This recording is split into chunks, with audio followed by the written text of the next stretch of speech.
Well, good evening and welcome again to the 2012fad.com. I'll be your host for this evening, and my name is Charlie Bluehawk. Last night, we talked about everything we know is a lie. And sadly, pretty much everything we know is a lie. I mean, the lies go back so long. We think of Abraham Lincoln, for example, as a great president. I was a great admirer of our President Abraham Lincoln until the truth came out that he had no intention of freeing the slaves. He just wanted power. And not only did he not free the slaves, he actually simply transferred their ownership from individual white plantation owners to the federal government. And ever since that time, anyone born in the United States, a citizen of the United States, is actually the property of the U.S. federal government. A few years later, another president, Teddy Roosevelt, took that concept the next step. Since the U.S. federal government already were our owners, our masters, he decided to pledge our labor, each of us, you, me, and our children, and their children, and their children.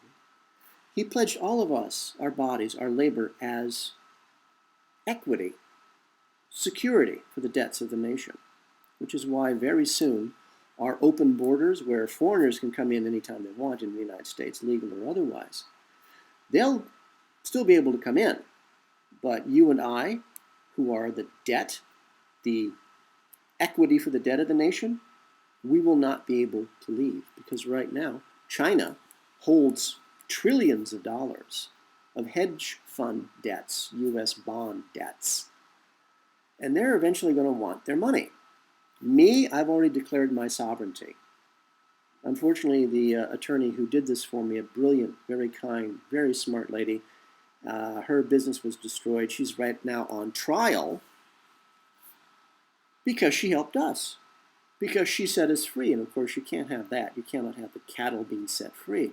So right now, she's in court just trying to survive. Me, I declared my sovereignty. I have it in writing. I filed it with their representatives, the U.S. government and the Internal Revenue Service, a privately owned offshore corporation based in Puerto Rico, and I fled the country. I am sovereign unto myself, so I'm no longer pledged as equity, equity for the debt. But you are. So very soon now, your ability to leave the United States will no longer exist. You might want to look that one up. Again, the phrase we need to remember. We need to separate fantasy from reality. The phrase is, I listen to what you say, I watch what you do. Just say that simple phrase, and 98 times out of 100, whoever you say that phrase to will instantly vanish. Because a liar, and I grew up with liars, a liar counts on the fact that you are a good Christian, a good Buddhist, a good Muslim, a good Jew. And when you catch somebody in a lie and they talk you out of the fact that they just lied to you, you'll say, okay, and you'll turn the cheek. And as the Christians say, you'll turn the other cheek. And what will happen is they'll slap you in the face again. And they will yet again try to convince you that that never happened. And then they'll slap you in the face again. I listen to what you say. I watch what you do. So tonight I thought we might chat about cells of the body. I've tried for years, first of all, to ignore everything I saw around me happening. I really have tried to ignore all of this. I really have. To no avail, sadly enough. And then I've tried for years to explain why I know for a fact that God, the goddess, exists. I'm not religious. I'm not. I'm an engineer. I'm a guy who deals with the reality of things. I deal with the world because it's an engine, and it has parts, and all the parts need to work together. I deal with the human body. It's an engine. It works together because all of the parts need to work together. Now, I don't swear. I don't swear because I'm trying, not because I'm a good Jew. I'm trying not to swear as a rule, is because when you use obscenity on a regular basis, you demean yourself, and your brain, literally as part of the engine of your body, will actually reprogram itself to accommodate your behavior. Bear with me. This actually makes sense eventually, I hope. Your brain will reprogram itself to accommodate your behavior. Let's stop and think about that for a second. This happens to smart students in school when they want to be popular. They dumb themselves down deliberately. They pretend to be stupid just so they can fit in, just so they can be part of the gang. What happens is, very soon, their brains will rewire themselves. And suddenly those students are no longer pretending that they're stupid. Now they are stupid. They're stupid because the brain will accommodate your behavior. The brain wants to make you happy. The part of your body that's an engine will rewire itself to make you happy. So instead of having to make the effort to pretend to be stupid, well, the brain says, gee, that's a lot of effort. Why don't I just rewire myself and now you are stupid? It's conservation of energy. Your body is an engine. Your brain's trying to give you what you want. Our brains are very helpful. They really do want to give us what we want. Isn't that an interesting thought? If we pretend that we're stupid, our brains make certain that we get what we want. It's a conservation of energy. It's trying to streamline us. I don't know, does that mean if we want to be popular, we just pretend we're popular and our brains will rewire themselves and all of a sudden we are popular? I don't think so. I think that's an external process. Making yourself stupid is purely a personal choice. So how does this fit into how do I explain why I know the God, the goddess exists? I've been asked many times, especially lately, if I believe in God. Well, I am fairly certain Satan exists. There's so much evil in the world, and it's controlling so many levels, so many facets of our world that those who practice evil obviously are very successful. Look at our masters. So there must be something to the concept of evil, the concept of Satan. So I'm fairly certain she exists. I know that my own soulmate here in Europe selected to hate me rather than love me, which in the end turns out will destroy her and her girlfriend, her lover, and her business partner's lover. And so my soulmate, of her own free will, selected hatred over love. Love would have saved all of us. Would have saved her, would have saved her girlfriend, would have saved me. The three of us would have been a couple, as you will. Would have saved her business partner, would have saved the business, would have saved her business partner's lover. Everyone would have been happy and prosperous and growing and family and all this other stuff, babies and grandbabies. But of her own free will, she chose hatred, and she'll pay the price. It's very sad. There's nothing I can do about it, and in the end, I guess I'm guiltless, so nothing will actually bad will happen to me. I suppose I'll eventually miss her, but that's too bad. On the other hand, my soulmate's very mean and nasty, and her girlfriend, her lover, is selfish and self-centered. So I guess they actually did me a favor. I was lucky. They got rid of me. And by getting rid of me, they destroy themselves. But again, hate does seem to have a tremendous power, while love seems to have no power at all. I've experienced love, I really have, from my dogs and my cats. Isn't that sad? Because the love I always got from my pets was real. It was genuine. It was honest. But from people? Not yet. I'm 52 years old. So again, why do I believe the goddess exists? Well, for one thing, I've been saved so many times from immediate danger. I mean, so many times. It's like that little tradition you see, or your favorite TV commercial, good and bad, or telling you eat the soda pop, don't eat the soda pop, or drink it, or eat the ice cream, don't eat the ice cream, you'll get fat, whatever. And one little angel is sitting on your shoulder saying, no, don't do that, whisper in your ear. And so I've got this little angel, I suppose it's an angel, I hope it's an angel, sitting on my shoulder saying, don't get into that car. And later that day, that car is in a horrible accident, and everyone inside was very badly hurt. And I've lost count how many times I've been told, don't get in the car. Or I'm walking down the street, and a little angel, again, I hope it's an angel, whispers in my ear, turn left, not right. And the way I was going if I had continued on. A car jumps the curb, crashes into the newsstand, plows into the wall where I would have been standing. That's happened more times than I can even remember. The latest one, well, the biggest one, I suppose, is I was on my way to Argentina for work. I was fleeing New Zealand, and I was looking for someplace, and Argentina seemed like a good place to go, and a little angel showed up, along with the witch, and said, don't go to Argentina, go to Europe.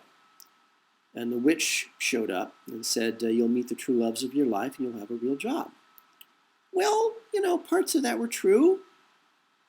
And the old witch who delivered the message was usually reliable. I did meet the true loves of my life. They hate my guts and want me dead, but I met them.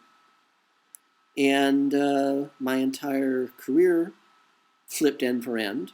And I'm now back 30 years ago when I was a ghostwriter in Hollywood. Now I'm writing books and scripts and doing a radio show. And apparently, movies are being made. So things I wanted to do 30 years ago, I'm doing now. And IT apparently is lost forever. So I guess they told me the truth, as much of it as I listened to, and should have asked more questions. For example, I remember I was in New Zealand. I was told, by a little angel sitting on my shoulder, buy a lotto ticket. Not lottery, lotto, they do. Now, I personally think gambling's stupid. I mean, I spent a lot of time growing up in Las Vegas, and to throw money away on gambling seemed to me at the time to be the single stupidest thing you could do. But okay, an angel, I just refer to them as the dead people. I have limited respect, I guess, for guardian angels. The dead people, I call them. So I said, what the hell, I'll buy a lotto ticket. I forget how much it was, like $6 or something. And I was told by a little angel sitting on my shoulder. I'm sorry, it's a funny image to me, an angel sitting on my shoulder. I was told that I would win $10.6 million, and that would be the money I would use to build the village in New Zealand, as I had originally planned, which is why I took my whole life to New Zealand. I believed the 6 years of propaganda from the advertising agency. Went there and was financially and socially and morally destroyed. Learned a lot in New Zealand. It's a good object lesson. You know what? I did win money on that lotto ticket. The angel sitting on my shoulder said I would win $10.6 million. You know how much I won? $106. Okay, so angels aren't really great at math. Neither am I. And of course, there was that time in yoga class, we were about to do downward facing dog, and I looked up, and in front of the class, I thought I was looking at God, the goddess. There was this beautiful woman and her male companion, who was very subservient to her, just standing looking at me, beautiful blonde woman. And I guess she was fairly appropriately dressed. She was sort of wearing this halter top tied, like you would wear in a yoga class if you were a girl. And she didn't say anything out loud to me. She just demonstrated to me that I was to go into the earth, and inside of the earth I would be safe. And then she looked at me, and without saying a word, she says, "Do you understand?" And then they were gone. This happened in like a split second. I mean, literally an instant, and everything else just stopped, and I'm sort of living the moment, looking at her. Now, of course, I realize that, that God is so big, so impossible for us to even imagine, that this must have been someone farther down the food chain, just delivering a message from someone above her, who delivered the message from someone above her, and so on and so forth. Chain of command, I guess. The only thing I'm absolutely positive of whoever she was, she's, way above us. That's the only thing I'm certain of. I like to think of this as like she's my older sister, our older sister. And she's come back to check in on her little brother. She's, made certain that he was okay. But she's busy. She's got a life of her own, so she takes a couple of seconds. She delivers a message to me, and then she goes back to her own business. She's got her own life to live. But what gets me is she cared enough to stop by, say hi, deliver the message. And even as I say this to you, and I remember typing the words, I can feel the warmth. I'm trying not to cry, actually. I can actually remember the love that I've never felt in my life. I felt it from her, and it was just for that instant. She cared enough to come and see me, deliver the message. Here, little brother, got to do this, got to go, bye. But she cared enough to do it. Just nice to know that someone cares enough about me to stop by sometimes. And so do I believe in God? Yes, I guess I do. But I see God in a different way. To me, it's and a Christian saying is, we are part of God yet separate from her. Well, I actually believe that each of us, you and I actually make up God. That we are cells of her body. And in that way, we are a part of God, and yet we are separate from her. I mean, every 7 years, the individual cells of our bodies die, and they replace themselves with new cells. Now, all the cells of our body are very unique and, are completely different from all the other cells in the body. Each of the cells of our body have their own jobs to do, their own functions to perform. And yet our body goes on. We don't notice that our cells are constantly living and dying inside of us because we are a whole. And yet we're made up of all these separate entities. But we go on, we continue. We don't really notice ourselves unless we cut ourselves. So do I believe that God exists? Well, absolutely, yes I do. Because I truly believe that each of us, you and I, we're right now creating the universe around us. And that each of us is creating God. We're the power source. We're the battery that keeps the universe running. And somewhere, way, way, way, way far away from us, is God. You and I can't talk to her any more than the individual cells of your body can talk to you. From this individual cell's point of view, you are too big, you're too complex, you're too different, you're too vast for a single cell in your body to have a conversation with you. Which, if you stop and think about it, sounds like the universe. I mean, look at the planet we live on. A planet is a living thing. It breathes. It creates oxygen. It creates blood. Oil is the earth's blood. It creates air. A planet's a living thing. It's a life form. And yet there are numerous planets in a single solar system, and our galaxy is filled with trillions of different solar systems, and the universe is filled with millions of galaxies as far as we can see, and we can't really see that far. And so God, well, she's out there. It's just that she's a little too big for us to comprehend. But there are our older brothers and sisters. The older brothers and sisters who left home, left the earth before you and I were born. And they've been leaving the earth cycle after cycle, event after event. And sometimes our older brothers and sisters come home to visit us, just long enough to check in on us, just make certain we're okay. And then there are older brothers and sisters, we're the little ones. They come, they pat us on the head, give us a quick kiss on the cheek, maybe bring us some presents, some cookies, some toys. Then they gotta go. But they stop at home just once in a while, just to make sure we're okay. And before them, they have older brothers and sisters who left before they left home, who come back and check on them, and so on and so on and so on. So I'm guessing that the whole universe is filled with older brothers and sisters, and each generation gets closer to God. And then they turn around and they pass down this chain of brothers and sisters, what knowledge they can, what knowledge that the younger generation can understand, translating the true nature of the universe one generation at a time. You and me, well, I'm guessing we really are at the bottom of the barrel. But that's not a bad thing. It just means that you and I are the youngest. And someday, if we manage to figure it out, it'll be our job to go home, just long enough to check on our little brothers and sisters, give them a few words of encouragement, share with them what we can, what they would understand of the real world, give them a cookie, give them a quick hug and a kiss, and then we go home because we got our own lives, because there's so much that we have yet to learn. And I hope it's all true. And I hope to see you again really soon. And I hope that we can walk along for a while, hand in hand, and tell each other stories. I'd like that. For all of us here at the2012fad.com, this has been Charlie Bluehawk, wishing you a really good day and reminding you, please keep that one good thought.